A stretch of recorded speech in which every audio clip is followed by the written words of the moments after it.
Mungu aachilie nguvu. Haleluya. Umetambua sasa, na hiyo nguvu kwa ajili ya kukusaidia. Haleluya.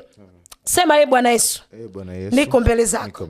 Naomba unisamehe dhambi zangu zote nilizozifanya kwa kujua na kwa kutokujua. Wewe ni Mungu wa rehema. Kwako tunaanguka, kwako tunasimama. Ipo nafasi ya toba kupitia msalaba. Naomba unisamehe.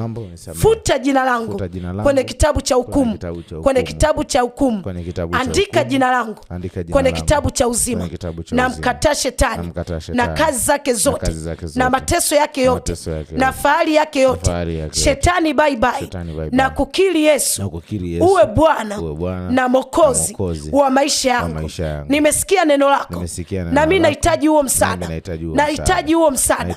Naomba kila mazuio kwa ajili ya kuzuia nisikae kwenye ndoa yangu, naomba kupitia nguvu zako hayo mazuio yakaondolewe. Yumkini nyayo zangu zilichotwa, ziliibiwa kwa namna ya kichawi na mimi sikujua.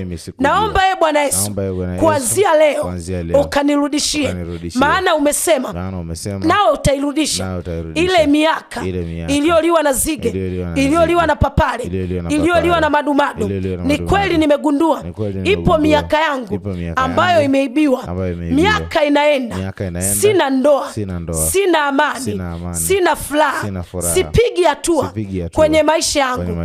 Naomba siku ya leo nahitaji msaada wako kupitia msalaba, kupitia damu ya Yesu, kupitia damu ya Yesu, kupitia damu ya Yesu. Bwana Yesu, naomba unisaidie katika damu ya Yesu, katika damu ya Yesu. Wewe ni Mungu uliye hai Bwana.